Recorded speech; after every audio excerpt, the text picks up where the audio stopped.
Hello guys और very warm welcome to lawyer talks legal platform for all में आप सभी का स्वागत है। गाइज आज इस वैकेंसी के बारे में हम लोग बात करेंगे जो पावर फाइनेंस कॉरपोरेशन लिमिटेड के द्वारा एडवर्टाइजमेंट करवाई गई है। इस एडवर्टाइजमेंट को डिटेल में जानने से पहले मैं आप सभी कैंडिडेट को कहना चाहता हूं कि आप लोग कृपया lawyer talks legal platform for all को सब्सक्राइब कर लीजिए और बेल आइकन को दबाना न भूलें। गाइज आप सभी सब्सक्राइब इसलिए कर लीजिए कि कोई भी लीगल वैकेंसी अपॉर्चुनिटी आती हो, सेमिनार हो, वेबिनार हो, इंटर्नशिप हो, ऑल ओवर इंडिया में चाहे लॉयर टॉक्स के द्वारा कराया गया इंटर्नशिप हो, वो सब कुछ की अपडेट आप लोगों को यूट्यूब चैनल पर देखने को मिलेगी। इसलिए आप लोग सब्सक्राइब करके बेल आइकन को दबाना न भूलिएगा। आइए अब हम लोग बात कर लेते हैं पावर फाइनेंस कॉरपोरेशन लिमिटेड जिसके द्वारा ये एडवर्टाइजमेंट करवाई गई है। तो पावर फाइनेंस कॉरपोरेशन लिमिटेड के बारे में थोड़ा हम लोग जान लेते हैं। पावर फाइनेंस कॉरपोरेशन लिमिटेड जिसको हम लोग शॉर्ट में PFC is a Maharatna CPSC under the ministry of power providing financial assistance to various entity in the power and infrastructure. तो गाइज ये जो कंपनी है जिसको हम लोग शॉर्ट में पीएफसी कहते हैं वो क्या प्रोवाइड करती है, तो फाइनेंशियल असिस्टेंट वेरियस एंटिटी को प्रोवाइड करवाती है। इसी में लीगल जो है इसमें वैकेंसी आई है। तो PFC is looking for a dynamic committed and self motivated professional is as under. तो हम लोग बात करेंगे गाइज बेसिकली जो लीगल की जो वैकेंसी आई है इसके बारे में हम लोग बात करेंगे। तो ईआई डिप्टी ऑफिसर सेकेंड का को जॉब जो रहने वाली है जिसकी सैलरी जो गाइज रहने वाली है 40,000 से 1,40,000 पर मंथ, जिसमें कंपनी सेक्रेटरी फॉर आईसीएसआई और ओबीसी के लिए एक वैकेंसी आई है और अनरिजर्व के लिए एक वैकेंसी है, जिसमें जो डिजायबल एलएलबी की मांगी गई है। Minimum marks 60% for company secretary, maximum age limit 28 years. तो गाइस ये जो वैकेंसी है वो कंपनी सेक्रेटरी जिसकी एलएलबी की डिग्री होनी चाहिए। ईआई डिप्टी ऑफिसर जिसकी सैलरी रहने वाली है 40,000 से 1,40,000, अनरिजर्व के लिए एक है, ओबीसी के लिए है। ये कोई और जॉब है गाइस। तो हम लोग बेसिकली बात करेंगे लीगल के बारे में। तो हम लोग लीगल के बारे में बात कर रहे हैं। तो इसमें लीगल की जो वैकेंसी आई है गाइस वो लगभग दो आई है, एक अनरिजर्व कैटेगरी के लिए है और एक ओबीसी कैटेगरी के लिए है। इसकी जो minimum 1 year post qualification experience in handling compliance meeting RTI DOP और आरओसी फाइलिंग के लिए है गाइज।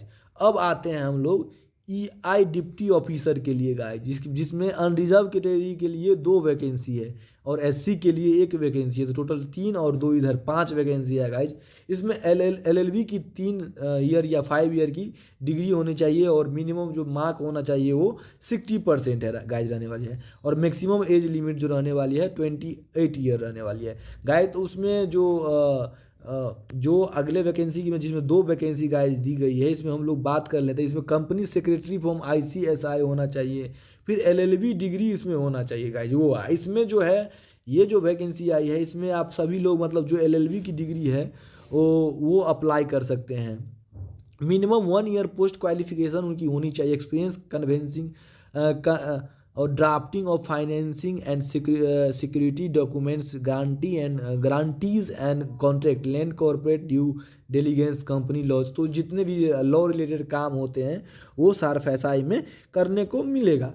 तो ये जो वैकेंसी जिसमें अनरिजर्व के लिए 2 है और एक है इधर एससी के लिए, इनमें फ्रेशर्स लोग भी अप्लाई कर सकते हैं जिनको 1 साल की एक्सपीरियंस है, क्योंकि इसमें डिग्री मांगी गई है एलएलबी की। तो गाइज आप सभी कैंडिडेट लॉयर टॉक्स के साथ जुड़े रहें और चैनल को सब्सक्राइब जरूर करें। आगे हम लोग देख लेते हैं कि आखिर इस एडवर्टाइजमेंट कौन कौन इंपॉर्टेंट पहलू है, तो उन पे बात कर लेते हैं। हम बात कर लें डेजिग्नेशन के बारे में कि क्या सैलरी रहने वाली है 40,000 से 1,00,000 जो भी सैलरी रहने वाली है। रिलैक्सेशन कंसेशन भी जिस रिजर्वेशन क्राइटेरिया में फॉल करते हैं वो इस रिजर्वेशन क्राइटेरिया के में फॉल करेंगे।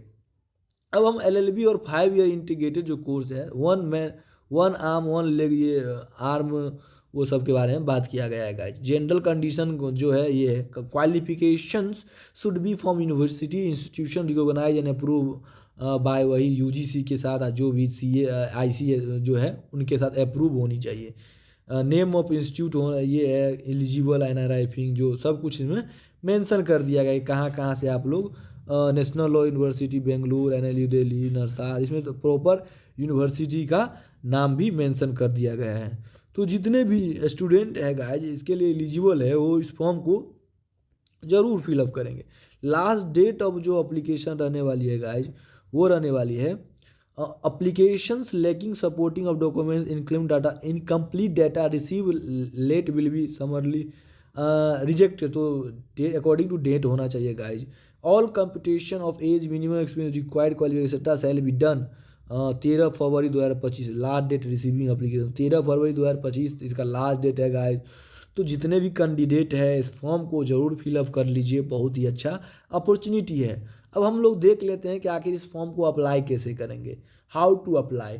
Before filling the application please make sure that you are eligible. तो सबसे पहले आप लोगों को हमारा वीडियो शुरू से अंत तक देखना होगा, जिससे आप लोगों को पता चल जाएगी कि क्या एलिजिबिलिटी क्राइटेरिया रहने वाली है, कैसे फॉर्म फिलअप किया जाए, सब कुछ आप लोगों को इस वीडियो में देखने को मिलेगा। You are eligible and fulfil all prescribe qualification etcetera for the post as per the advertisement. Eligible application would be required to register and apply online through PFC website www.pfcindia.com पे career page form 10 AM 24/1/2025 से लेके 5 PM 13/2/2025 तक है guys. तो 24 तारीख से इसका starting date है गाइज और 13 फरवरी तक इसका लास्ट डेट है। तो इससे पहले आप लोग इस फॉर्म को ज़रूर फिलअप कर लीजिएगा। इसमें सब कुछ प्रॉपरली मेंशन भी कर दिया गया है 24/1/2025 से 13/2/2025। तो जितने भी कैंडिडेट है lawyer talk legal platform for all के साथ बने रहें, चैनल को सब्सक्राइब कर लीजिए। इसी तरह की जो अपॉर्चुनिटी लीगल अपॉर्चुनिटी आती है, लीगल जॉब चाहे वो परमानेंट हो, सरकारी हो, कॉन्ट्रेक्चुअल हो, चाहे इंटर्नशिप हो, सेमिनार हो, वेबिनार हो, जुडिशियल गाइडेंस हो, CUET प्रिपरेशन हो, जितने भी लॉ के एग्जाम्स होते हैं उन सब का प्रिपरेशन भी लॉयर टॉक्स के द्वारा करवाया जाता है गाइज। तो आप लोग चैनल के साथ बने रहे, सब्सक्राइब कर लीजिए और अपने फ्रेंड के साथ हमारे चैनल को ज़रूर शेयर कीजिएगा, जिससे उनको भी लाभ मिले वैकेंसी का और जो भी लीगल अपडेट होता है उन सब का। धन्यवाद।